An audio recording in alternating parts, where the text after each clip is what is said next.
એ જે વર્ણન કરે છે એ કંપારી છૂટાવી દે તેવું છે. એ બંને ઘર્ષણમાં સત્ય જે છે એ છુપાઈ જવું ન જોઈએ. એક તો જિજ્ઞેશ મેવાણીનો પોતાનો સ્વભાવ પણ આક્રમક છે. જનતાની કોઈ પણ સમસ્યા હોય એના જેવી બાહોશાહીથી કોઈ લડતું નથી, આપણે જાણીએ છીએ. જિજ્ઞેશભાઈએ એ પણ જાણવું જોઈએ કે જે સુરેશભાઈ વડેચાની સામે વાત છે એ પણ દૂધે ધોયેલા છે કે કેમ. તમે જ્યારે જનતાને ફોલી ખાય પત્રકારત્વના નામે હું ભૂંગળું લઈને જાઉં અને સામે વાળા 5-25 હજાર રૂપિયા કે 50,000 કે લાખ જેવો ઘરાક, તો આ તો યાર કેવી વાત છે, વાહિયાત. ઓન રેકોર્ડ કહું છું, ઓન રેકોર્ડ સુરેશભાઈ સામે પણ 10 જેટલા કિસ્સા છે ફરિયાદના. નોન કરપ્ટેડની વ્યાખ્યામાં જે કેટલાક અફસર્સ આવે છે એમાં Jagdish Bangarwa is one of them. જીવ દયા શબ્દ છે પણ દાઉદ માટે જીવ દયા ના હોય, એને મારી નાખો એ જીવ દયા છે. 100% બાંગરવાની સામે તમે એક્શન લ્યો બરાબર છે, પણ હું પત્રકાર છું એટલે તમારે મને પૈસા દેવા, ખંડણી વસૂલવી કે પૈસા માગવા, તો અંતે શું થાય? કોઈ કડકાઈથી પણ શું કામ કરે? કારણ કે બધાને ખબર છે કે અમે ગમે ને અમે કડકાઈથી કામ કરશું. હવે સમાજ એનો ઠેકો લઈને આવી જશે. આમાં હું નથી સુરેશભાઈને અન્યાયી ઠેરવતો, નથી બાંગરવા સાહેબને સર્ટિફિકેટ. આપણે કોણ? પણ વિશ્લેષણ તમે જ્યારે કરો ત્યારે ત્રણેય એંગલથી કરવું પડે ને. હવે જર્નલિઝમ છે ને બિલકુલ સંવેદનશીલ બની ગયું છે. નમસ્કાર, હું છું ભૂમિત જાની, આપ જોઈ રહ્યા છો સત્યાર્થ મંથન. કોંગ્રેસના ધારાસભ્ય જિજ્ઞેશ મેવાણીએ એક યુવકનો વિડીયો મૂક્યો છે અને વિડીયોની અંદર યુવક દ્વારા એવો ગંભીર આક્ષેપ કરવામાં આવી રહ્યો છે કે રાજકોટના એક આઈપીએસ ઓફિસર જે અત્યારે ક્રાઇમ બ્રાન્ચમાં ફરજ નિભાવી રહ્યા છે, જગદીશ બાંગરવા, તેમના દ્વારા કથિત રીતે તેમને ઢોર માર મારવામાં આવ્યો, તેમના પ્રાઇવેટ પાર્ટ્સની અંદર પેટ્રોલ છાંટવામાં આવ્યું અને કથિત રીતે એવું કહેવામાં આવે છે કે ખૂબ ગંભીર રીતે તેમને માર માર્યો છે અને તેના કારણે તે હોસ્પિટલના બિછાને છે અને ધારાસભ્ય જિજ્ઞેશ મેવાણી તેની સાથે વાત કરે છે. આ સમગ્ર મુદ્દાની સાથે જે દલિત સમાજના આગેવાનો છે તેમના દ્વારા આગામી 14 એપ્રિલના રોજ કે જ્યારે આંબેડકર જયંતિ છે એ દિવસે તેમને બધા જ આગેવાનોને એકત્રિત થવા માટેનું આહવાન કર્યું છે અને આ મુદ્દે કોઈ પણ પ્રકારે અન્યાય સહન ન કરવા માટેની એક હાકલ પણ કરી છે. ત્યારે આ મુદ્દાની પાછળની શું કહાની છે, હકીકતમાં તથ્ય શું છે, એ બધા જ મુદ્દા પર વાત કરવી છે કારણ કે ખૂબ જ સંવેદનશીલ મુદ્દો બની રહ્યો છે. મારી સાથે વરિષ્ઠ પત્રકાર જગદીશ મહેતા જોડાયા છે અને તેમની સાથે આ મુદ્દા પર વિસ્તૃત ચર્ચા કરી છે. સર નમસ્કાર, આપનું સ્વાગત છે. જી નમસ્કાર. સર, ખૂબ જ ગંભીર કહી શકાય એ પ્રકારનો આક્ષેપ અને એ પણ ક્રાઇમ બ્રાન્ચમાં આઈપીએસ ઓફિસર જગદીશ બાંગરવા પર, અને જે રીતે વિડીયો સનસની મચાવી દેવો છે, કંપાવી દેવો છે, પરંતુ એની પાછળની પણ કંઈક કહાની છે. સૌપ્રથમ તો આ વિડીયો ઉપરથી તમને શું લાગે છે, આ પ્રકારના આક્ષેપો પોલીસ તંત્ર પર કેટલા ગંભીર? જો બંને બાજુ ગંભીરતાની ચરમસીમા, અને આપણે જેને કહેવાય કે આ માણસ તો અંતિમવાદી છે એની પણ પરાકાષ્ઠા છે. બંને તરફ કહું છું. પહેલા તો જે અત્યારે વિડીયો છે એ તો જિજ્ઞેશભાઈ મેવાણી હોસ્પિટલમાં જઈને જે તે આરોપી જે સુરેશ વડેચા એને પૂછે છે અને એ જે વર્ણન કરે છે એ કંપારી છૂટાવી દે તેવું છે, એમાં ના નહીં. એટલે જ જિજ્ઞેશભાઈએ પછી જાહેર સભા કરી અને એમાં એલાન કર્યું કે 14મી એપ્રિલે સૌરાષ્ટ્રભરના 10 થી 15,000 એવી સંખ્યામાં એણે કીધું સમાજને ઉમટી પડવાનું. હાલાકી આ તો સુરેશ વડેચા છે એ તો કોળી પટેલ સમાજમાંથી આવે છે, દલિતમાંથી નહીં. કેટલાકને ક્લેરિફિકેશન કરીએ, મોટા ભાગને એમ લાગતું હોય કે જિજ્ઞેશ મેવાણી દલિતોના પ્રશ્ન જ લડે છે, એવું નથી. આમાં તો કોળી પટેલ છે. હવે ધારો કે એ જેટલા લોકો એકત્રિત થાય અને પછી ક્રાઇમ બ્રાન્ચની કચેરીએ જઈને ઓહાપોહ મચાવીને ઘેરાવો કરે વગેરે વગેરે, જિજ્ઞેશભાઈએ ચીફ મિનિસ્ટરથી માંડી, ડેપ્યુટી ચીફ મિનિસ્ટરથી માંડી, જિલ્લા પોલીસ વડાથી માંડી, રાજ્ય પોલીસ વડા સુધીના બધા જને લેખિતથી માંડીને મૌખિક સુધી મુલાકાત કરીને આ કેસમાં જગદીશભાઈ બાંગરવા ડીસીપી ક્રાઇમ જે છે એની વિરુદ્ધ ગુનો દાખલ કરવા અને એને ડિસમિસ થાય એવી પ્રકારની સજા કરવાની માંગ કરી છે. હવે બંને તરફ મેં તમને કીધું તેમ આરોપી અને ફરિયાદી અત્યારે ઉલટું છે. સામાન્ય રીતે પોલીસ જે છે એ આરોપીને સજા કરતી હોય છે. અત્યારે સ્થિતિ ઉલટી છે. પોલીસ આરોપીના કઠેડામાં છે અને જે કથિત આરોપી છે એ ફરિયાદીના સ્વરૂપમાં છે. એટલે જ મેં તમને કીધું કે આ અંતિમતાની પણ ચરમસીમા છે, પણ એ બંને ઘર્ષણમાં સત્ય જે છે એ છુપાઈ જવું ન જોઈએ. એક્ઝેક્ટલી. અને જ્યાં સુધી સમાજને સત્ય ન સમજાય ત્યાં સુધી ગમે તે બી ગડમથલ થવાની સંભાવના છે. સત્ય શું છે આપ ભૂમિતભાઈ જાણતા હશો, રાજકોટમાં આજકાલ ન્યૂઝ ઓફ ધ ન્યૂઝમેન એ સૌથી વધુ ચર્ચાનો મુદ્દો છે. સામાન્ય રીતે આપણે બધાના સમાચારો આપતા હોઈએ છીએ, પણ આપણા સમાચાર બહુ વાયરલ થઈ રહ્યા છે, અને ઇન્ક્લુડિંગ મી, મારા પણ ભૂતકાળમાં થયું જ છે. તમે જાણો છો અખબારોના પાના ભરાણા છે જે તે સમયે. એગ્રી વિથ હિમ, એ સ્વાભાવિક છે, થવું જ જોઈએ. હું તો એમ કહું, કારણ કે આફ્ટર ઓલ કોઈ એક અદાલત છે કુદરતથી માંડીને જનતા સુધી જે નિર્ણય કરવું જોઈએ કે તમે સાચા છો કે ખોટા, પોતાની જાતને સર્ટિફિકેટ ફાળવવાનો નહીં.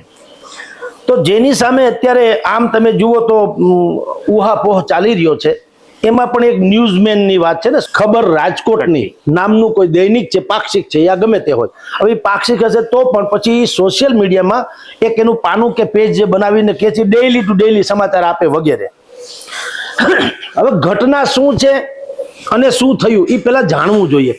એમનેમ પેટ્રોલ રેડ્યું કે માર્યો કૂટ્યો બરાબર છે, એ વાત ખરાબ જ છે, માની લઈએ બે ઘડી, પણ તમારી જાણ કરતા પહેલા ઘટના શું છે જનતાને ખબર તો પડવી જોઈએ કે શું કામ બધું થઈ રહ્યું છે. આરોપ શું છે સુરેશભાઈ ઉપર, જે પત્રકાર છે એની ઉપર? સાધુ વાસવાણી રોડ ઉપર, રાજકોટના સાધુ વાસવાણી રોડ ઉપર એક બિલ્ડર છે, મોટા ભાગે જનીશભાઈ અજમેરા, કોઈ નામ લે કે ન લે, આપણે જે તહેકીકાત કરી એમાં જાણવા મળ્યા એ પ્રમાણે જનીશભાઈ અજમેરા નામના એક બિલ્ડરની કોઈ એક સાઇટનું કામ ચાલે છે, બિલ્ડિંગનું. અને એને મટીરિયલ જે સળિયાથી માંડીને સિમેન્ટ ઇત્યાદિ પથ્થર વગેરે એ કઈ ત્યાં મૂક્યું છે સાઇટની બાજુમાં, જે સામાન્ય રીતે જનતાને નડે હાલવા ચાલવામાં. એવી વાત કરીને સુરેશભાઈ વડેચા જે છે એણે એના અખબારમાં અને સોશિયલ મીડિયામાં એની વિરુદ્ધની વાતો કરી હોય, સ્વાભાવિક છે. પછીથી શું થયું, એક કાલ્ટી જ રચાણી હોય એમ જેનીશભાઈ અજમેરાનું કહેવાનું એમ થતું હોય છે, અથવા એના સૂત્રો એમ કીધું કે સુરેશભાઈ અમારી સામે એની પાસેથી પૈસા માગે છે.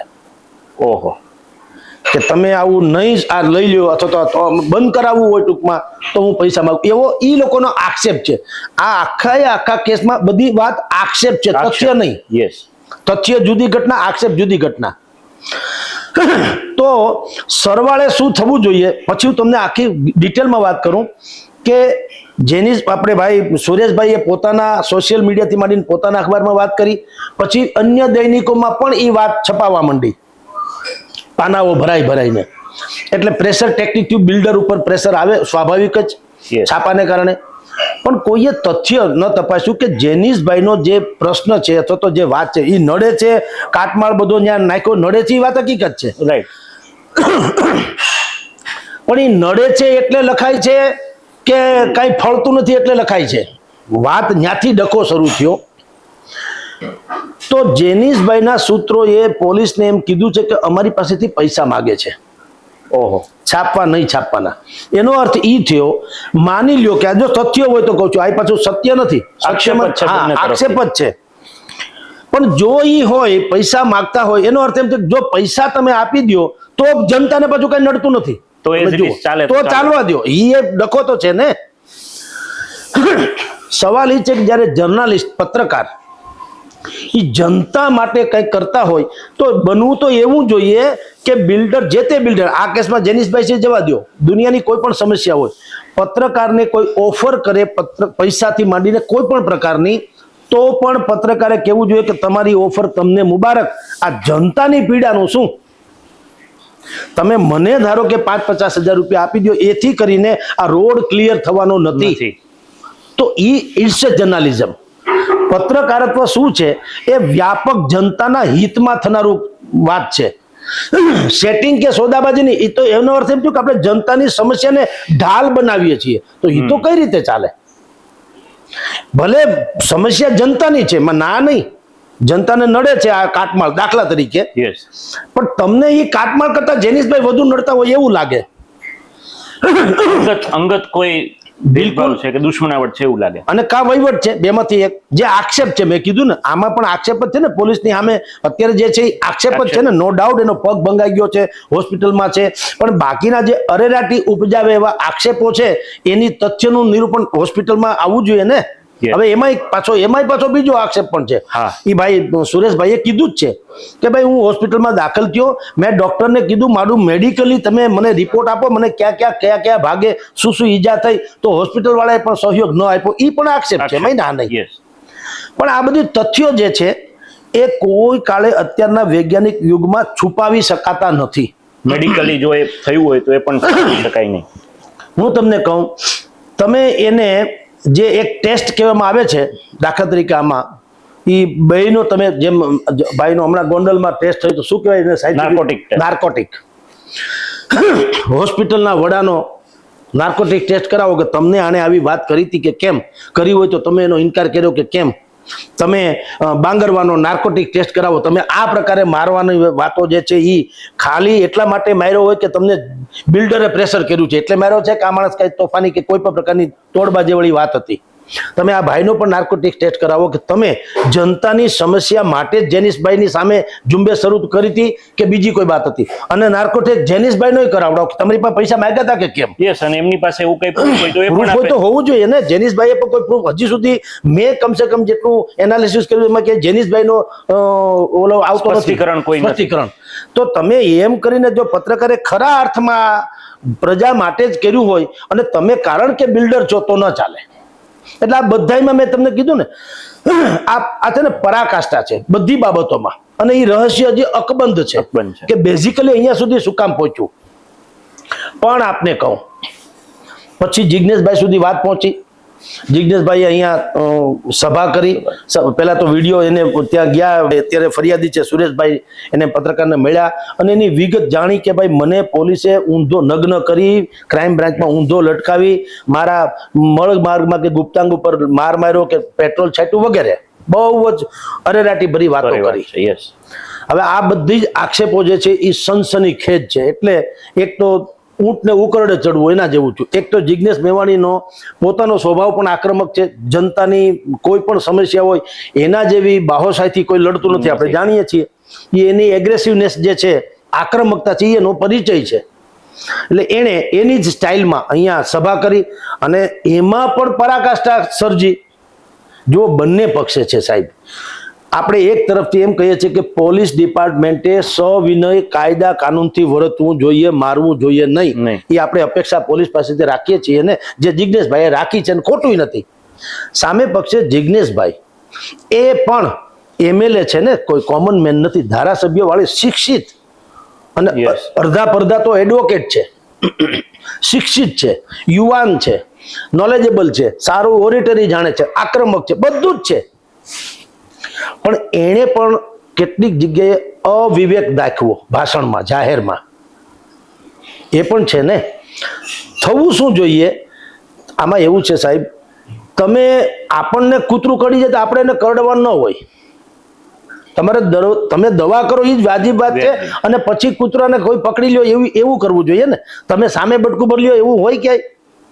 એમ બે ઘડી તમે માની લ્યો કે આ પ્રકારનો સુરેશભાઈ ઉપર અત્યાચાર થયો, બે ઘડી માની લઈએ, તો એ જ વાત જિજ્ઞેશભાઈ મેવાણી ધારાસભ્યને છાજે તેમ પેલા સવિનયથી, પછી તમને કદાચ જવાબ ન મળે ને આક્રમક થાવ તોય વાંધો નહીં. એણે પોતે કીધું કે અમે મુખ્યમંત્રીથી માંડી, ડેપ્યુટી મુખ્યમંત્રીથી માંડી, રાજ્યના પોલીસ વડા ડોક્ટર KLN રાવ થી માંડી, શહેરના પણ પોલીસ વડા જે છે ત્યાંથી માંડી, CP રાજકોટ, બધાને એણે રજૂઆત કરી. પણ હજી રજૂઆતનો જવાબ એવો નથી આવ્યો કે કઈ એક્શન ન લેવાના હોય. કોઈએ એમ પાછું એ પોતે કહે છે કે એને સંજ્ઞાનમાં લીધું છે. તો હજી સુધી એનો કોઈ નિવેડો એવું નથી આવ્યો કે ભાઈ એને ના પડ્યો સરકારે કે ના ભાઈ તમે રજૂઆત કરો, બોગસ છે, બાકી કઈ થાય નહીં, આવું તો મારશે તો ખરા. એવું બધું થયું હોય તો જિજ્ઞેશભાઈએ જે શબ્દો પ્રયોજ્યા જાહેરમાં એ પણ યોગ્ય જ છે, જો આવું થયું હોય તો. પણ હજી going on, process growing on છે. એટલે કશું નિષ્કર્ષ તો આવ્યો નથી.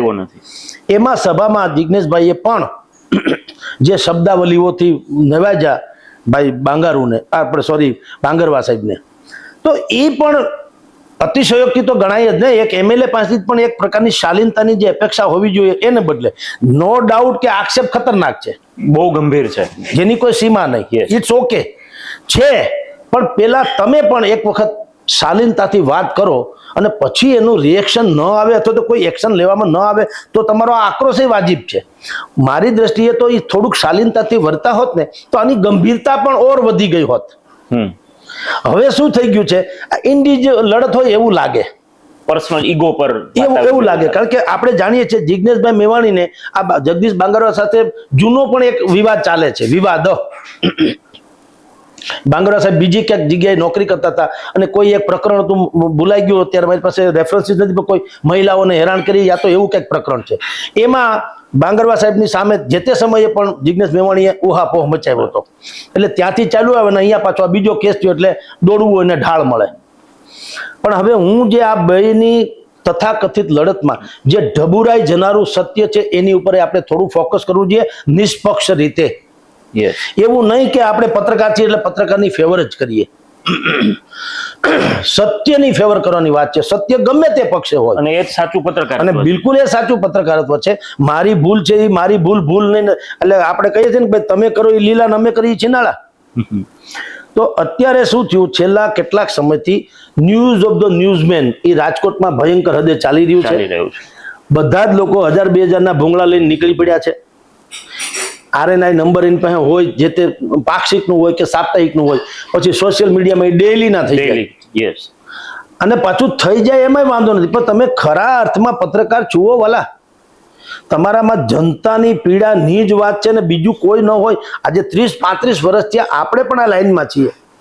કોઈ માણસે ઇન્ડિવિજ્યુઅલ કેસમાં તો કોઈ એમ નથી કીધું અમારા થઈ આને યાર અમારી પાછળ ફલાણા ભાઈ પડી ગયા અને અમારી પાસેથી પૈસા વસૂલ કર્યા અથવા તો બીજું કઈ વાત કરી હોય. એવા કેટલાય પત્રકાર છે, હું આ રાજકોટમાં તમને કહું, દિગ્ગજ પત્રકારો છે જેને આપણે જે પેઢીની હારે અમે કામ કરેલું છે. ઉષાકાંત માકડ ફૂલછાપથી શરૂ કરો, ઉષાકાંત માકડ ભાઈ, કૌશિકભાઈ મહેતા, બરાબર, નૈષદ કારિયાથી માંડી બલરામભાઈ કારિયા. તમે વિચાર કરો, ફૂલછાપ, સંદેશ, ગુજરાત, દીપક પંડ્યા તમે જુઓ ગુજરાત સમાચારમાં છે, બરાબર, નૈષદ કારિયા અત્યારે આજકાલમાં કેવા પેપરમાં છે, જેના નામ લઈ શકું આજે છે બજારમાં. પાછા એમ કહું, કોઈની ઉપર ક્યારે એવો આક્ષેપો નથી લાગ્યા. બલકે અત્યારે તો દાખલા તરીકે કૌશિકભાઈ નિવૃત્ત થઈ ગયા ફોર એક્ઝામ્પલ, પણ એની પ્રતિષ્ઠા એવી ને એવી છે. શું કામ? એને જર્નાલિઝમ સાથે કોઈ સમજોતા કર્યા ક્યારેય નહીં. તો એવું તે શું છે કે તમારી સામે આટલા બધા આક્ષેપો થઈ રહ્યા છે. જિગ્નેશભાઈ અત્યારે સુરેશભાઈ વડેચાનું જે આંદોલન લઈને 14મી તારીખે રાજકોટમાં પોલીસ કમિશનર કચેરી કે ડીસીપી કમિશનરને ઘેરાવ કરવાની વાત કરે છે. જિગ્નેશભાઈએ એ પણ જાણવું જોઈએ કે જે સુરેશભાઈ વડેચાની સામે વાત છે એ પણ દૂધે ધોયેલા છે કે કેમ. તથ્ય એ પણ ચકાસવું જોઈએ ને. આપની જાણ ખાતર હું એટલા માટે રેફરન્સીસ ટાંકું. આપણો કોઈ મિત્ર શત્રુ કોઈ છે નહીં. સત્ય આપણો મિત્ર છે અને અસત્ય આપણો દુશ્મન છે. That's all. પછી કોઈ પણ હોય, હું પણ હોઉં તોય એમ કહું છું. આપની તો પછી જો હું પત્રકાર છું, મારી સામે 5 કેસ છે તો જિગ્નેશભાઈ મારા મિત્ર છે, તો મેં જિગ્નેશભાઈને નહીં કીધું ને. તો એણે વિડીયો જાહેર કરેલો, લાલજીભાઈ દેસાઈએ જાહેર કરેલો, ઈસુદાન ગઢવીએ જાહેર કરેલો, ભાઈ આપણા ગોપાલ ઇટાલિયાએ જાહેર કરેલો, ભાજપ કોંગ્રેસ બધાએ કરેલો. સાંભળી લો કે ભાઈ આ બરાબર નથી થતું. પણ મેં એને એમ નથી કીધું કે તમે મારા માટે આંદોલન કરો, કારણ કે હું પત્રકાર છું. એમ નહીં. જે ફરિયાદ થઈ તો થઈ. મેં મારા દૈનિકમાં એ છાપામાં છાપ્યું મારા પોતાના ફોટા સાથે કે મારી સામે આવી ફરિયાદ થઈ છે, આટલી કલમ અંતર્ગત, અને લખ્યું કોણે? બિલકુલ ખુલાસા કર્યા. અને એ કોણે લખ્યું? મારા છાપામાં સિનિયર મોસ્ટ રિપોર્ટર કહી શકાય ક્રાઇમના બલરામભાઈ કારિયાએ. હું ધાર્યો હોત તો એ સમાચારને છુપાવી શક્યો હોત. પણ મેં એમ કીધું કે હું જો કોકનું અસત્ય ઉજાગર કરું તો મારું સત્ય કસત્ય જનતાએ નક્કી કરશે ને અદાલતે નક્કી કરશે. હું શું કામ કહું કે હું પવિત્ર છું? આ થોડું જશે બહાર આવશે. તો આપની જાણ ખાતર જે સુરેશભાઈ વડેચા એણે હોસ્પિટલના બિછાનેથી ભાઈને કીધું, જિગ્નેશભાઈ મેવાણીને, કે મારી ઉપર આજ સુધીમાં કોઈ ફરિયાદ નથી, પણ હું આ બિલ્ડરના અને પોલીસની સાંઠગાંઠનો ભોગ બન્યો છે, તો એ અર્ધ સત્ય છે. એમને એવું પણ કહ્યું કે હું આ બધું ઉજાગર કરતો એટલા માટે મારી સાથે. એ અર્ધ સત્ય તો છે જ. ઓન રેકોર્ડ કહું છું, ઓન રેકોર્ડ સુરેશભાઈ સામે પણ 10 જેટલા કિસ્સા છે. ઓહો. ફરિયાદના એ FRI ની સ્ટેજ ઉપર એ હતા અને PA એટલે એક પ્રકારનું એક એમાં શબ્દ છે પણ પ્રોસિડિંગમાં હજી પ્રોસેસ એટલે કે આપણે કહીએ ને રોડ બનતો નથી પણ કાર્યવાહી ચાલુ છે જી. પ્રોસિડિંગ એક અક્ષય ટોટલ 10 છે એક નહીં 10 તો એક કેસમાં ભાઈ ખોટા હોય બે કેસમાં ખોટા હોય 3 કેસમાં 10 કેસ તો નિમાઈ ગયા છે 2025 થી 2026 ના અત્યાર સુધીના ગાળાની વાત કરો તો 10 કેસમાં તમારી સામે જ ક્યાં આવું થાય છે છાપાવાળા તો અહીં ઘણા છે સર આમાં બીજો એક પ્રશ્ન એ પણ છે કે મેઇન સ્ટ્રીમ મીડિયા ધારો કે જેટલા પણ ઇલેક્ટ્રોનિક્સ મીડિયા છે જેટલા પણ પ્રિન્ટ મીડિયા અને જેમાં પ્રતિષ્ઠિત અખબારો એટલે ગુજરાત સમાચાર સંદેશ દિવ્ય ભાસ્કર થી માંડીને આજકાલ અકીલા અખબારોની નગરી છે રાજકોટ પણ એક પણ મીડિયાએ આ કિસ્સાને જો આ પત્રકાર સાથે આ થયું હોય તેમના પત્રકારત્વના રૂપમાં તો એમને કેમ કોઈ આ સમાચાર પબ્લિશ નથી કર્યા એ તમારો ભયંકર પ્રશ્ન છે હું તો એમ માનું છું કે કરવું જોઈએ ભાઈ આપણે કરીએ એ લીલા ને બીજા કરે એ છીનાળા શું કામ આપણામાં અને તમે ક્યાં જસ્ટિસ જુઓ યસ વી આર ન્યૂઝમેન તમે સત્ય પક્ષ જે અત્યારે બજારમાં ઉપલબ્ધ છે સુરેશભાઈ વડેચાનો આખો એની ફરિયાદ હોય એ ફરિયાદનું બોક્સ બનાવો એની સામેના આક્ષેપો હોય તો અથવા તો ફરિયાદના સ્ટેજ મેં જે હમણાં કીધું 10 ગુના તો એનું બોક્સ બનાવો અને પોલીસને જે કેવું એનું બોક્સ બનાવીને એક કોમન વાત કરીને જનતાની સમક્ષ મૂકી દો આવી ઘટના બની છે તમે નક્કી કરો આમાં સાચું કોણ ને ખોટું કોણ પત્રકારો જો એવું છે તમારી જાણ ખાતર દલિત સમાજનો મુદ્દો હતો તો ધારાસભ્ય જિગ્નેશ મેવાણી રાજુ સોલંકીના વખતથી તમને કોને અનેક જગ્યાએ જ્યારે પણ સરકાર વિરોધી અથવા તો દલિત સમાજ ઉપર ત્રાહીમામ કંઈ પણ ઘટના બને જિગ્નેશ મેવાણીએ ક્યારેય એવું નથી વિચાર્યું કે આ દલિત માણસ મારો મતદાર છે કે નહીં ગમે તે દલિત છે અથવા તો પીડિત છે પીડિત પછી ગમે એ વર્ગનો હોય જો આ કેસમાં તો સુરેશભાઈ કોળી પટેલ કે છે જી દલિત તો છે નહીં પણ એ પીડિત છે એમ માનીને તો જિગ્નેશભાઈએ હાહાકાર મચાવ્યો છે મને એક ખરેખર તો પ્રશ્ન મને એ થાય છે જે તમે પ્રશ્ન ભૂમિતભાઈ પૂછો છે એ કે કોઈ પત્રકાર ઉપર જ્યારે આ પ્રકારનું કંઈ પણ થાય તો જો એને સાચું હોય તો સાચી રીતે ખોટું હોય તો ખોટી રીતે એમ કહું છું એ છાપવું જોઈએ દાખલા તરીકે પોલીસ સાચી હોય અને પત્રકાર ખોટો હોય તો ફેર એની ભેર નહીં તાણવાની કે નહીં અમે પત્રકાર છે અમને ભાઈ પત્રકાર છે એટલે તમે કઈ એવું તમે બિયરમાં તુલસીનું પાન નાખો ને એટલે કઈ પંચામૃત ન થઈ જાય તમે જે છે એ છે તો ધારો કે પત્રકાર ખોટો હોય તો ભલામણ આ તો ડોળા પાણીમાં ફટકડી નાખવા જેવું છે એક્ઝેક્ટલી આને કારણે શું થાય છે અત્યારે જેટલા 12 જેટલા પત્રકારો જેની સામે ફરિયાદ થઈ છે ઓફિશિયલ યસ એ બધા તોડતાડ વાળી જ વાતો છે મને હજી કેટલાય બાકી છે એમ કહો તો હાલે જેને બધાય લોકો ઓળખે છે પાછા કોને ખબર નથી ભાજપના કયા નેતાને ખબર નથી કોણ પત્રકાર શું છે એ કોર્પોરેશનમાં કોને ખબર નથી કોણ પત્રકાર શું કામ આયા શું આવે છે શું કરે છે કોને ખબર નથી પોલીસમાં કોને ખબર નથી કયા પત્રકારનું શું કમઠાણ છે તો ભલા માણસ તમે જ્યારે જનતાને ફોલી ખાય પત્રકારત્વના નામે હું ભૂંગળું લઈને જાઉં અને સામે વાળા 5-25 હજાર રૂપિયા કે 50,000 કે લાખ જેવો ઘરાક તો આ તો યાર કેવી વાત છે વાહિયાત એને કારણે શું થાય છે જે ઓરિજિનલ પત્રકારો છે જેને નિષ્ઠાપૂર્વક જર્નલિઝમ જ કરવું છે Jagdish Acharya voice of day માં છે તમે વિચાર કરો આવડા મોટા પત્રકારો છે મેં દીપક ભટ્ટ જગદીશ આચાર્ય નેશદ કારિયા કૌશિકભાઈ થી માંડીને કેટલાના નામ લઉં બરાબર બધા જ જર્નલિસ્ટો છે કોઈની ઉપર આવા દાગ કેમ નથી ભાઈ તો થાય છે કેવું હવે આ બધી જે તોડતાડ વાળી ઘટનાઓને કારણે જે ઓરિજિનલ જર્નલિસ્ટ છે એને હવે શર્મસાર થવું પડે અથવા તો ઈ ધારો કે ક્યાંક ભૂંગળો લઈને જાય તો લોકો એમ માને કે આ તોડબાજો નહીં હોય એની હું ખાતરી એટલે આપણે જગદીશભાઈ બાંગરભાઈએ જે તથાકથિત અતિશયોક્તિની વાત કરીએ છીએ એમાં મેં કીધું બે અંતિમવાદી છે બે વાત આક્ષેપે અંતિમવાદી અને કૃત્ય કર્યું હોય તો અંતિમવાદી પણ તમારે એ પણ ન ભૂલવું જોઈએ આ એ જ જનતા પણ છે આપણે જનતા અમુક સમયે અમુક લોકોના વરઘોડા નથી નીકળતા અથવા એને સજા નથી આપતા ત્યારે મોટા ભાગના લોકો શું કહેતા હોય છે કે કડકમાં કડક સજા કરો અપરાધીને જેથી કરીને દાખલો બેસે આવું કે છે ને કે છે હવે આ સજા થઈ ભલે એમ નથી કહેતો કે આ વાજિબ થઈ જો થઈ હોય તો ઈ પણ તો વાજિબ છે નથી કહેતા પણ પોલીસ ધોતિયું પહેરી ખંભે જનોય પહેરી અને એમ કે અપરાધીને દાખલા તરીકે વડીલને છાજે એમ કે ભલા માણસ તમારાથી આવું થતું હશે? તમે કયા કુળના છો, તમારું ગોત્ર કયું, તમારા સંસ્કૃતિ કઈ, તમારું આબરૂ કેવી, આવું બધું છે તો તમારે ભલા માણસ આવું ન કરાય. તો કોઈ અપરાધી માને ખરા? નો માને. શાલીનતાથી, એટલે માવતરનું કયું છોકરા માનતા નથી, પોલીસની કોઈ અપરાધી માનતા છે? અને જો તમે પત્રકાર છો એટલે જ બધું તમે કરી શકવાના હો તો આપણે કહેવાની જરૂર, હું કહું એમ નહીં, આખું જગત જાણે છે, સૌરાષ્ટ્ર ગુજરાત આખું જાણે છે. સૌથી મોટી સર્વશક્તિમાન અત્યારે પત્રકાર તરીકે હોય કિરીટભાઈ ગણાત્રા. ચાલો, અકીલાના ધરોહર. તમે સાંભળ્યું કે લાખો લોકોને ત્યાંથી સાટા મળે છે, સમાધાન મળે છે, ન્યાય મળે છે. ક્યાંય સાંભળ્યું કિરીટભાઈ મને ફોન કરીને મારું ખેતર ખાલી કરે એવું કે મકાન ખાલી એવું હોય ક્યાંય ભલામણા? ક્યાંય નહીં. તો પત્રકારોમાં તમે દિગંત હો, ખાના મારી ભાષામાં કહું, એનો અર્થ એ નથી કે તમે ગમે એમ કરો. આજે કિરીટભાઈનું માન તમે જુઓ, આપણે જેમ સામાન્ય સંજોગોમાં કહેતા લોકો એને અમથા પગે નથી લાગતા, નહીં કે પેપરના માલિક છે. ત્યાં ન્યાયોચિત જ વાત થાય, ત્યાં અઘટિત બાબતોનું ન આવે, એની ક્યારે એવી વાત ન આવે કે મારા ફલાણાભાઈને હો દારૂની બાટલી સાથે છોડી મૂકજો, એવું ન હોય. તો એટલે કિરીટભાઈ ગણાત્રાનો ફોન આપણે મેં સાંભળ્યું છે એ પ્રમાણે વડાપ્રધાન નરેન્દ્ર મોદી સૌરાષ્ટ્રમાં અગર કોઈનો ફોન ડાયરેક્ટ રિસીવ કરતો કિરીટભાઈ ગણાત્રાનો, એ કઈક રૂપાળા તો છે નહીં, પણ એ ન્યાયોચિત વાત કરનારી વ્યક્તિ છે ને, એટલે આવું સંભવ છે. હું એમ કહું છું કે એનો આટલો દબદબો હોવા છતાં તમે એની શાલીનતા, વિનમ્રતા જુઓ, એટલે સમાજ એનું મૂલ્ય, સમાજમાં એની આબરૂ કેવી. તો એ અમથું નથી થતું સાહેબ, નથી મફતમાં મળતા, એના મૂળ ચૂકવવા પડતા. સંતોને સંતપણા નથી મફતમાં મળતા.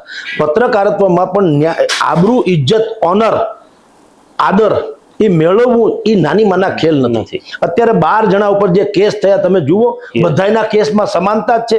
તોડ તાડ જિંદાબાદ.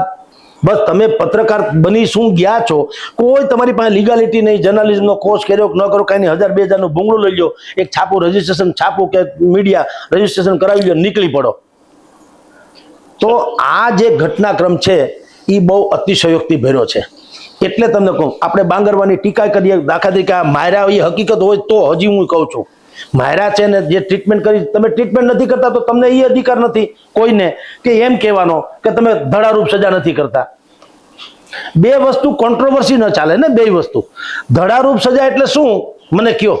એવું નહીં કે પેટ્રોલ છાંટવું, એ પણ નહીં. એને અતિશય અંદર ઘણા લોકો એવું પણ કહે છે, જ્યારે આપણે જગદીશ બાંગરવા તરફીની અથવા તો પોલીસ પ્રશાસનની વર્તનની વાત કરીએ ત્યારે કે ભાઈ એ તો ન્યાયાલયે નક્કી કરવાનું છે, એમને કોને અધિકાર આપ્યો કે આ બધું નક્કી કરે?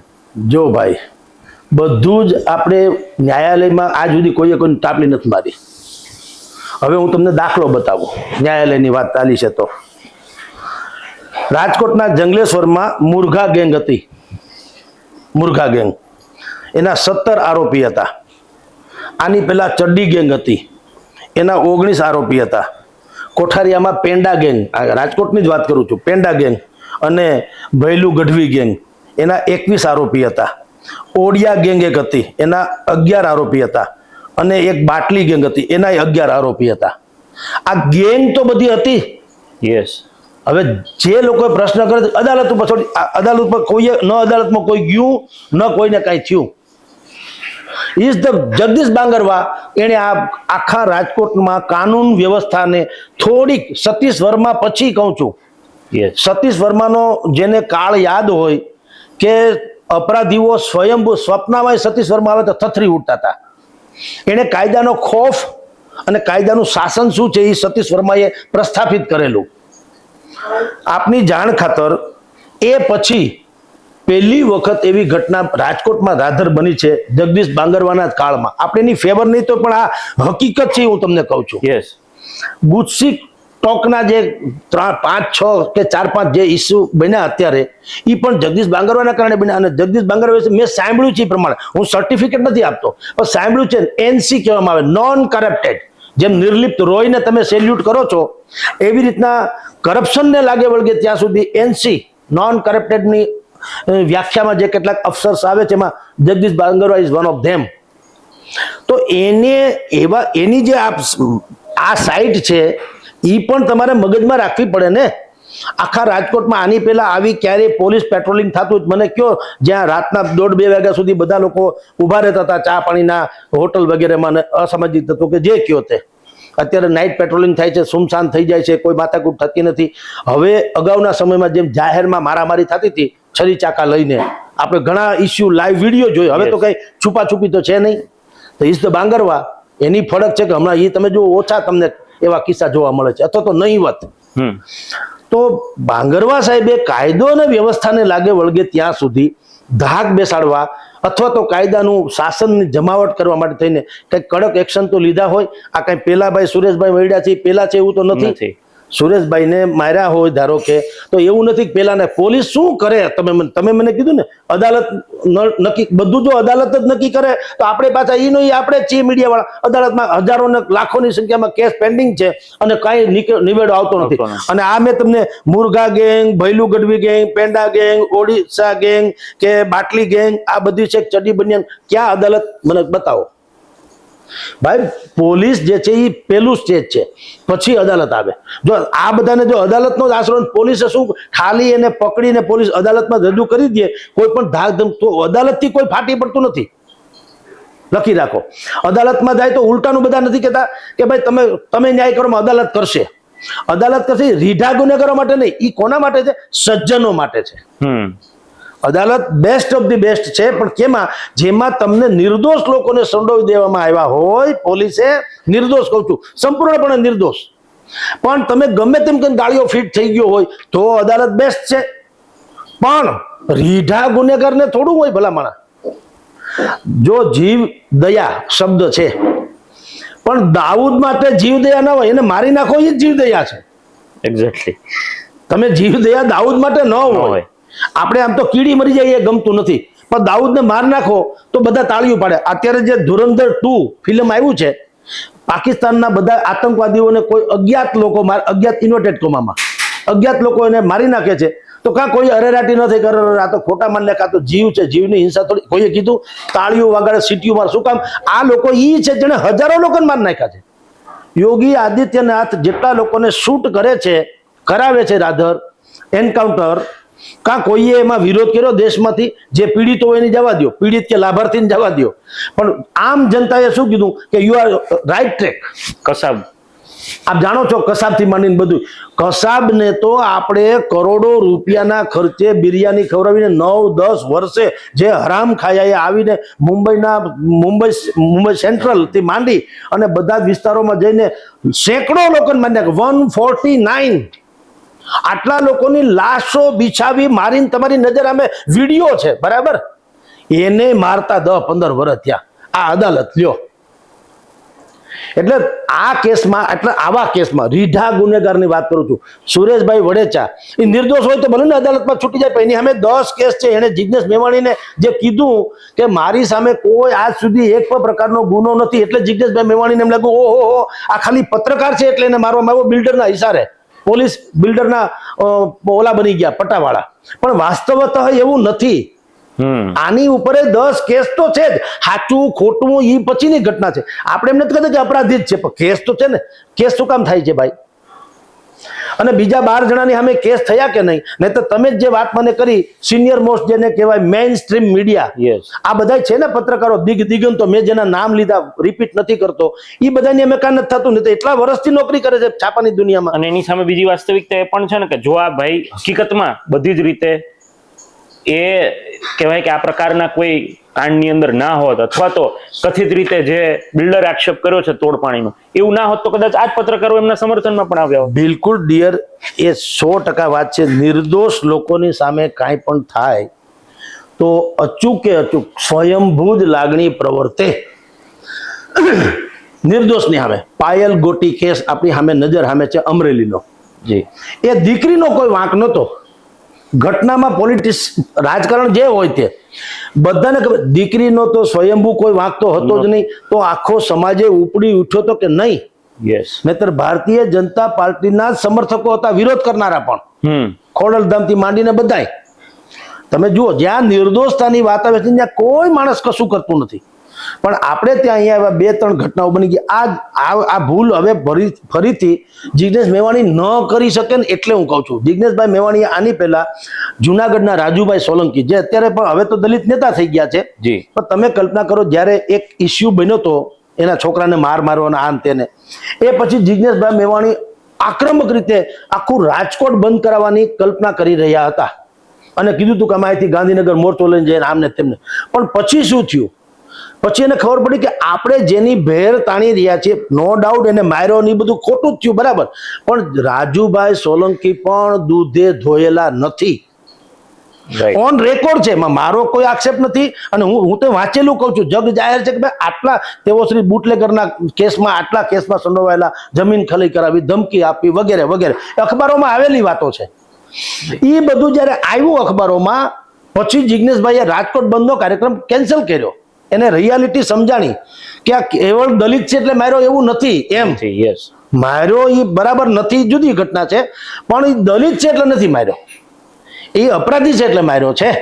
એમ આ કેસમાં તમને કહું, જગદીશ બાંગરભાઈ આ દલિત છે, આ ભાઈ અરે દલિત હું કોળી પટેલ કે પત્રકાર છે એટલે માર્યો એવું નથી ને. તમે બેસાડી શકો કે ભાઈ જીનેશભાઈ અજમેરાના ઈશારે માર્યો હશે, એ તમારું આ આખા કાંડમાં જીનેશભાઈ અજમેરાનું પ્રકરણ સૌથી શ્રેષ્ઠ. એ માણસે કેવું જોઈએ, જો તમારી પાસે વસૂલી માટે કઈ ફોન ફટાકા આવ્યા હોય, તમારી પાસે કઈ પુરાવા હોય, તો સુરેશભાઈ અપરાધી કહું છું, નહીતર એ પત્રકારની વાતો થાય. પણ જીનેશભાઈએ કેવું જોઈએ, જો હોય તો, ન હોય તો ક્ષમાયાત, તો 100% બાંગરવાની સામે તમે એક્શન લ્યો, બરાબર છે. પણ હું પત્રકાર છું એટલે તમારે મને પૈસા દેવા, ખંડણી વસૂલવી કે પૈસા માગવા, તો અંતે શું થાય? આ તો અને પછી 12 જણા પકડાણા, ગુટસી કોટેલા છે ને, સંગઠિત આ જે છે ને ક્રાઇમ છે, સંગઠિત ઓર્ગેનાઇઝ ક્રાઇમ. અને એ પણ આવા પ્લેટફોર્મ ઉપરથી જ્યાંથી લોકોને ન્યાયની અપેક્ષા હોય છે, સામાન્ય જનતાને.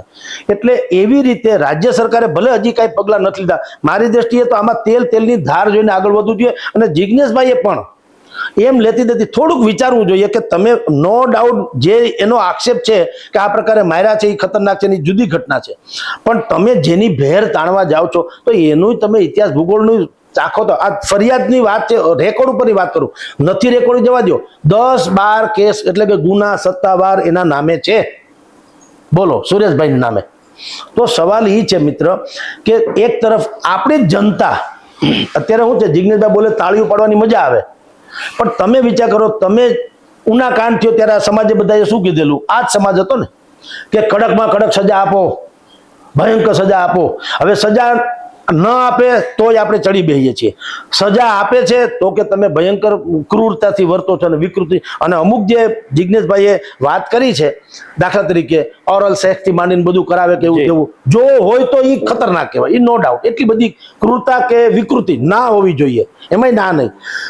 પણ અપરાધીને જો કડક સજાના રૂપે, જેમ આ વરઘોડા શું છે, લ્યો ચાલો, વરઘોડા શબ્દ ગૃહમંત્રી શ્રી સ્વયં કે છે ને, ખુલ્લે આમ કે છે ને કે વરઘોડા તો નીકળશે, અને નીકળે ત્યારે જનતા કોઈ વિરોધ નથી કરતી, તાળી પાડે છે. શું કામ? ભાઈ રીઢા ગુનેગારને કઈ રીતે બધાને તમે અદાલતમાં રજૂ કરી દે, લ્યો શું વાળા, તો આ તો ઠીક છે, રીઢા ગુનેગાર છે, પૈસાદાર હોય તો અદાલતમાં મારામારી તો આવતી નથી, સારામાં સારા વકીલ રાખે એટલે એને કોઈ કઈ કરી ન શકે, તો એની પીડા તો સજા જનતા ભોગવે ને. રીઢા ગુનેગારોને કાયદાનું રક્ષણ બુદ્ધિપૂર્વક મળી જાય, એની સજા કોણ ભોગવે? સામાન્ય જનતા. તો સામાન્ય જનતાએ સમજવું જોઈએ કે તમારે એ પછી તમારી નાતનો હોય, તમારા વર્ગનો હોય, તમારા પ્રોફેશનનો હોય, તમારા ધર્મનો હોય, તમારો વિસ્તારનો હોય, તમારો પોતાનો હોય કે ગમે, અપરાધી તો અપરાધી હોય ને. આપણે એક તરફ કહીએ છીએ કે ભાઈ આતંકવાદ નથી કહેતા, આતંકવાદને કોઈ ધર્મ ન હોય, અપરાધીને કોઈ ધર્મ ન હોય. તો આમાં એ પત્રકાર છે કે પૂજારી, એ ક્યાં મહત્વનું છે? પૂજારી છેડતી કરે તો આપણે એમ કહેવાય ના ના એ પૂજારી છે, ભલે છેડતી કરે, એવું ના હોય. કોઈ પણ જગતગુરુને આપણે જેલમાં નાખેલાના દાખલા છે, જગતગુરુ શંકરાચાર્યોને. તો અપરાધી હોતા હે. એટલે પત્રકારોએ, તમે જે પ્રશ્ન ભૂમિતભાઈ પૂછો કે પત્રકારો કેમ, પત્રકારોએ બેલેન્સથી લેવું જોઈએ કે ભાઈ આ સુરેશભાઈ સામેના આક્ષેપો, સુરેશભાઈના પોતાના આક્ષેપો પોલીસ સામેના, અને જગદીશ બાંગરવા હોય કે પોલીસ તંત્ર હોય, એની શું વાત છે? આ ત્રણેયને તટસ્થ રીતે મૂલવી દો, ધેટ્સ ઓલ. જનતા નક્કી કરશે, અને સરકારે નક્કી કરશે, અને અદાલતે નક્કી કરશે. આપણે જસ્ટિસ ન બનીએ. આમાં હું નથી સુરેશભાઈને અન્યાયી ઠેરવતો, નથી બાંગરવા સાહેબને સર્ટિફિકેટ, આપણે કોણ? પણ વિશ્લેષણ તમે જ્યારે કરો ત્યારે ત્રણેય એંગલથી કરવું પડે ને. એક્ઝેક્ટલી. સર, તમને એવું લાગી રહ્યું છે હવે એક સમય એવો આવ્યો છે જ્યારે આ 12 લોકો સામે, અને આવી રીતે માત્ર રાજકોટમાં નહીં, અનેક જગ્યાએ કથિત રીતે કહેવાતા પત્રકારો, તમે જે કહ્યું એમ કે માત્ર એક પેજ બનાવીને નીકળી પડે છે અને પોતાની જાતને પત્રકાર ગણાવે છે, તો પછી ક્યાંક એવું સરકારે હવે એક નીતિ નિયમો એવા પણ બનાવવા પડશે કે તમારે જેમ ધારો કે કોઈ એન્જિનિયર નો અભ્યાસ નથી કર્યો વ્યક્તિને તમે આર્કિટેક્ટ બનાવી દેશો તો નહીં ચાલે. ડોક્ટરનો દીકરો જો એમના ફાધરે સર્જન છે અને પોતે જોવે છે એમના ફાધરને એટલે પોતે ઓપરેશન કરવા માંડે તો આપણે નહીં ચલાવીએ. લોયર માટે પણ ડિગ્રી જોશે, એડવોકેટ હશે તો જ તમે કાયદો એને કોર્ટમાં લઈ જશો. તો પત્રકારત્વ માટે જર્નલિઝમની આપણી કોલેજીસ છે, જર્નલિઝમ આ શીખવે છે. તો તમને એવું લાગે છે કે હવે એક એવો સમય આવ્યો છે કે આના માટે પણ નીતિ નિયમો બનાવવા જોઈએ? બિલકુલ સાચી વાત છે ભૂમિતભાઈ. આપણે અમુક લોકો તો અનામતના કારણે જે લોકો મેડિકલના ઓલામાં જતા હોય ફાર્મમાં, તો એનો વિરોધ કરનારા લોકો છે કે ભાઈ આ કોકની જિંદગીનો સવાલ છે. તમારી કૌશલ્યતા ન હોય છતાં તમે અનામતનો લાભ લઈને મેડિકલની ઓલામાં વયા જાઓ છો તો કાલ સવારે શું થાય એનું શું નક્કી. એટલે તમને કહું છું કે હવે જર્નલિઝમ છે ને એ બિલકુલ સંવેદનશીલ બની ગયું છે અને એકમાત્ર આશા ટકી છે એક ન્યાયતંત્ર, એક જર્નલિઝમ, ચોથો સ્તંભ જેને કહેવામાં આવે છે. હવે આમાંય જો આટલી ભેળસેળ હોય, આપણે બધા દૂધમાં ભેળસેળ ને ફલાણામાં ભેળસેળ ને એ ભેળસેળના છાપામાં બહુ મોટા મોટા અહેવાલો છાપતા હોઈએ છીએ. આપણામાં કેટલી ભેળસેળ? જર્નલિઝમમાં હું ભૂંગળું લઈને નીકળી જાઉં, તમે નીકળી જાઓ ફલાણા, પણ તમારું બેકગ્રાઉન્ડ શું, તમે કેટલા વર્ષથી આ પ્રોફેશનમાં છો, તમારી ખુદની હેસિયત શું છે, તમારી આવડત શું છે, જર્નલિઝમનો કોર્સ કર્યો કે ન કર્યો એ જવા દો. કેટલાક કોઠા સુધી જર્નલિસ્ટ હોય શકે, નો ડાઉટ, પણ એની લાઈફસ્ટાઈલ, એનું જીવન, એનો અત્યાર સુધીનો એનો ટ્રેક રેકોર્ડ એ કેવો છે એ તપાસવું જોઈએ ને. એટલે હવે તો જે ઓરિજિનલ જર્નલિસ્ટ જે છે બજારમાં, જેને આપણે રાજકોટને લાગે, કારણ કે રાજકોટ જર્નલિઝમનો હબ છે એટલે કહું છું, એ પત્રકારોનું એક સંગઠન હોવું જોઈએ, હું તો એમ કહું. અને એ સંગઠન નિરક્ષીર તારવીને, પત્રકાર છે એટલે કોઈને બચાવવા નીકળી જવું એવું નહીં, પણ એ પત્રકાર ખરા અર્થમાં પત્રકાર છે, સાચો છે ને એને એની ઉપર કોઈ પણ એક્શન લેવામાં આવે તો તમામ લોકો એ ભેગા થઈને સવિનય, એ પણ આ ભાષામાં નહીં જે ભાઈ જિગ્નેશભાઈ એ ભાષા વાપરી એવું નહીં. એને તમે જો બાંગરવા સાહેબ ઉપર વાત કરી, એને ભૂંડ, જગદીશ ભૂંડ આવો શબ્દ વાપર્યો છે ને, જાહેર છે, વિડીયો છે, એટલે આપણે નથી કહેતા. પછી તારી માનું દૂધ પીધું હોય તો આવો શબ્દ એને વાપર્યો છે. પછી એને એમ કીધું કે તું શું છો, તારા સાહેબના સાહેબ હોય એનાય હું છોડા કાઢી નાખ્યો, તું શું છો, આવો શબ્દ પણ એમાં એને વાપર્યો છે. હવે આ બધા શબ્દો તાળી પાડવા માટે ઠીક છે, ડાયલોગ ડિલિવરી, પણ એઝ એ MLA એક શિક્ષિત ધારાસભ્ય પાસેથી આટલી છીછરી અપેક્ષા ન હોય. તમે આ જ વાત શાલીનતાથી પણ કરી શકો, પછી શાલીનતાનું ન મેળ પડે તો પાછા 100% તમે ગમે એમ બોલો, પણ પહેલા તમે હજી રજૂઆત કરી જ છે ચીફ મિનિસ્ટરથી માંડીને ડેપ્યુટી ચીફ મિનિસ્ટર સુધી, તો લેટ્સ તમે જોવા તો દે શું થાય છે. તમે ડિમાન્ડે કરી છે કે આ માણસનું આવું થવું જોઈએ. હવે થાય કે ન થાય, પછી ન થાય તો કયો, યસ, અને તપાસ ન થાય, ન્યાય ન મળે. બિલકુલ. તમે આની પહેલા તમે જુઓ, રાજકોટમાં એક આવી રીતે આઈ થિંક દલિત પત્રકારનું અવસાન થયેલું, દલિત હોય કે ખબર, દલિત પત્રકારનું અવસાન થયેલું, એટલે એની હત્યા થયેલી, અવસાન તો છોડો, એનો ઓહાપોહ મચ્યો હતો. એમાંય પાછું થોડી ઘણી વાત આવી જતી વાકી ત્રાહી, પછી મહિલા આવીને ફલાણું રામ જાણે શું થયું. પણ તમે જો એને લાશને આપણે આંબેડકર ચોકમાં લઈ ગયા હતા હોસ્પિટલ પાસે, અને દલિત સમાજના નેતાઓએ એમ કીધેલું કે જ્યાં સુધી આરોપી નહીં પકડાય અમે આ લાશને સ્વીકારીશું નહીં વગેરે. હવે તમે વિચાર કરો કે પોલીસ તંત્રએ પણ એને એમ કીધું હતું કે ભાઈ તમે આના આરોપીને પકડવાની વાત કરો છો, મને એક પ્રશ્નનો તમે જવાબ આપો. એ સોલંકી સાહેબને જ કીધું હતું, દલિત નેતા છે, કે ભાઈ તમે ધારો કે કોઈની હત્યા કરો અથવા કોઈ અપરાધ કરો, પછી તમે શું કરો, બેઠા રહ્યો ભાગી જાઓ, મને તમે કયો જી. એટલે એને કીધું સ્વાભાવિક, તમે સાચો જવાબ આપજો. એટલે એને કીધું અમે લોકો ભાગી ગયા હોય, સ્વાભાવિક ભાગી જાય ને, અપરાધી કઈ ઉભો રહે. તો જે હતા એને અમે 2-3 ને પકડી લીધા છે, બીજા ભાગી ગયા છે, તો ભાગી ગયા એને પકડવાની પ્રોસેસ તો હોય કે નહીં? એ જ્યાં હોય ને અમારે ટીમ મોકલવી એને પકડવા વગેરે વગેરે, તો એમાં વાર લાગશે કે નહીં લાગે? અમે ના તો નથી પાડતા પકડવાની, તો એના પૂરતો તો સમય અમને આપો ને. 3 પકડાય છે ને તમારી સામે. એટલે પછી દલિત સમાજના એ સોલંકીભાઈ છે, એને કીધું એ વાત એ સાચી, એને એગ્રી થયું. આને કહેવાય સમજણ ભરી વાત. એમાં દલિત સમાજે પણ હઠાગ્રહ ન કર્યો, પોલીસ તંત્રએ પણ રોફ ન જમાવ્યો. એને સ્વીકૃત કીધું કે ભાઈ અમે પકડવાની ના પાડીએ અથવા તો ન પકડીએ તો જુદી વાત, આ 3 ને પકડાય તો હકીકત છે કે નહીં? તો કહે છે. બીજા ફરાર થઈ ગયા અને પકડવામાં ટાઈમ લાગશે કે નહીં? તો અગ્નિદાહ અને દેવડાવવો જોઈએ કે ન દેવડાવવો જોઈએ? કેટલાક દિવસ આવી રીતે રાખવું? એટલે ઈ કેસમાં આ સમાધાન થયેલું, અને પછી એ લોકોએ અગ્નિદાહ વગેરે દીધો ને એનો કેસ અત્યારે ચાલે છે, આપણે બધું જાણીએ છીએ. પર્ટિક્યુલરલી આ કેસમાં પણ એવું છે સુરેશભાઈના વડેચાના, કે જિગ્નેશભાઈએ ઉચ્ચ લેવલે બધી જ રજૂઆતો કરી છે અને કઈ વર્ષો નથી વીતી ગયા. તો તમે થોડોક સમય આપો, અલ્ટિમેટમ આપો. 14મી એપ્રિલનું અલ્ટિમેટમ આપી શકાય કે ભાઈ 14 એપ્રિલે ડૉક્ટર બાબા સાહેબ આંબેડકરની જે ઉત્સવ આપણે એને લોકો મનાવવાના છે તિથિ વગેરેનો, ત્યાં સુધીનો અલ્ટિમેટમ, સરકાર શું નિર્ણય લે એના પછી હું કાર્યક્રમ મારા જાહેર કરી, અને પછી જિજ્ઞેશભાઈએ કહી શકે, પછી મને કહેતા નહીં કે મારી ભાષા સુધારો કે મારું વર્તન સુધારો, કારણ તમારું વર્તન એ ખતરનાક છે તો સ્વાભાવિક છે. પણ પેલા થોડુંક, કારણ કે જિજ્ઞેશભાઈ ધારાસભ્ય છે એટલે કહું છું, ધારાસભ્ય છે અને પાછા શિક્ષિત છે અને ઘણી મોટી આશા સમાજ એની પાસેથી રાખી શકે એમ છે, હજી ફ્યુચર બહુ લાંબુ છે. તો એવા લોકોએ પહેલા તો ટ્રાય આમ કરવી ઘટે કે નહીં, પછી તમે કરો તો ઠીક છે. સામાન્ય રીતે 2-3 ટ્રાય લોકો આપતા હોય છે અને પછી ન માને તો માથાકૂટ બધું થતી હોય છે. તો પહેલી ટ્રાયમાં પત્રકારની સામે થયું છે, તો એ પત્રકાર ખરેખર કેવો છે, પોલીસે કરેલું છે એ ઉચિત છે કે નહીં, સરકારે એમાં તો સંજ્ઞાન લીધું, આ ત્રણેય વસ્તુ નિર્ણય થાય પછી સમાજને કેવું જોઈએ, સમાજને થોડોક એજ્યુકેટ કરવો જોઈએ. ત્યાં સુધી આવી ઉઘરી કરવાથી આ સમાધાન નહીં થાય.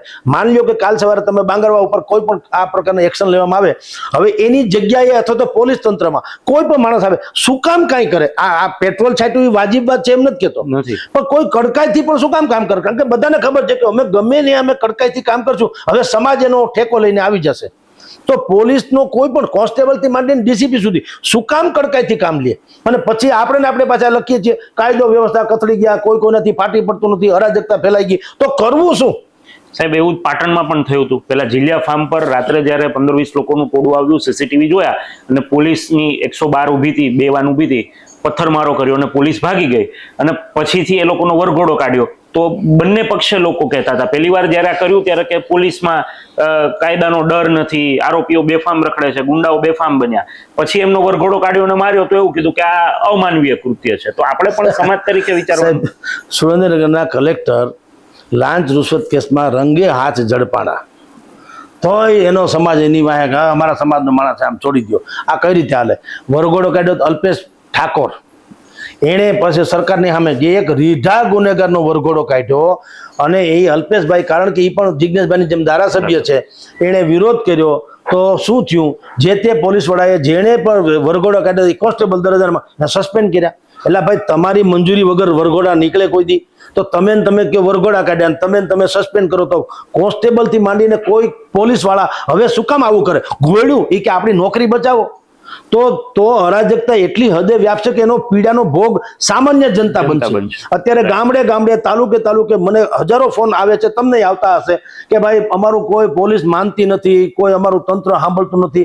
ત્યારે બધાની અપેક્ષા શું હોય કે કડકમાં કડક કોઈ એક્શન લેનારું છે નહીં, બધા હાવ પટાવાળા થઈ ગયા. હવે થોડું ઘણું પણ કઈ કડક એક્શન લેવામાં આવે તો વળી પાછો સમાજ ભેગો થઈ જાય. એટલે આપણે આ જ વિધામાં, એટલે જ હું તમને કહું છું કે હવે સમાજોએ સમજવાની જરૂર છે કે તમારે બધી દૂર કરવી છે કે શું કરવું છે.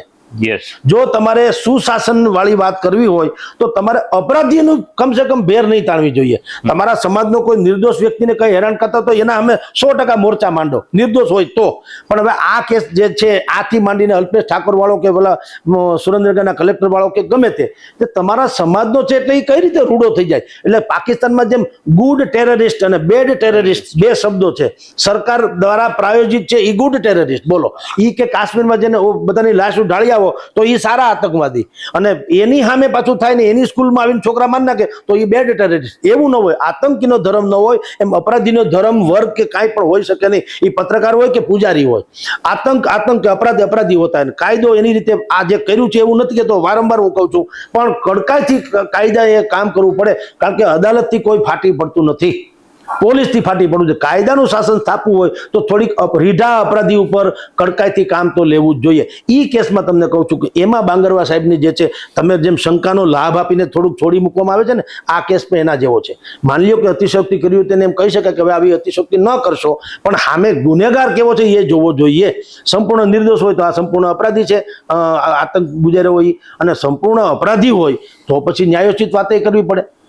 એટલે જનતાએ બિલકુલ આમાં બેલેન્સ રાખીને ચાલવું પડે, એવી આ ઘટના છે. ભૂમિતભાઈ ચોક્કસ છે સર, અમારી સાથે જોડાયા અને વિસ્તૃત ચર્ચા કરી બદલ આપનો ખૂબ ખૂબ આભાર. જી નમસ્કાર. તો આ હતા વરિષ્ઠ પત્રકાર જગદીશ મહેતા, કે જેમને આખા સમગ્ર મામલા પર તેમને વાત કહી છે અને બંને બાજુના તથ્ય રજૂ કર્યા છે. હવે જોવાનું એ રહે છે કે ખરા અર્થમાં માત્ર સામાજિક મુદ્દો બની જાય છે કે પછી ન્યાયિક મુદ્દો પણ બને છે, અને જે આક્ષેપ પ્રત્યાક્ષેપ થઈ રહ્યા છે તેમાંથી જનતાએ પણ સમજવાની વાત છે. ખાસ કરીને આ મુદ્દા પર પત્રકારત્વ સાથે જોડાયેલા લોકોએ, એટલે કે મારા જેવા સામાન્ય પત્રકારે પણ વિચારવાની જરૂર છે કે જે લોકો જર્નલિઝમ કરીને આવે છે, એક્સપિરિયન્સ લઈને આવે છે અને પોતાનું નાનું અમતું માધ્યમ શરૂ કરે છે, એવા લોકોને પણ જે લોકો આવી રીતે તોડબાજી કરે છે તેમના કારણે નાના માધ્યમોને પણ ભોગવવું પડે છે. એટલે એ વાત પણ પત્રકારોએ પણ હવે ક્યાંક વિચારવાની જરૂર ચોક્કસથી લાગી રહી છે.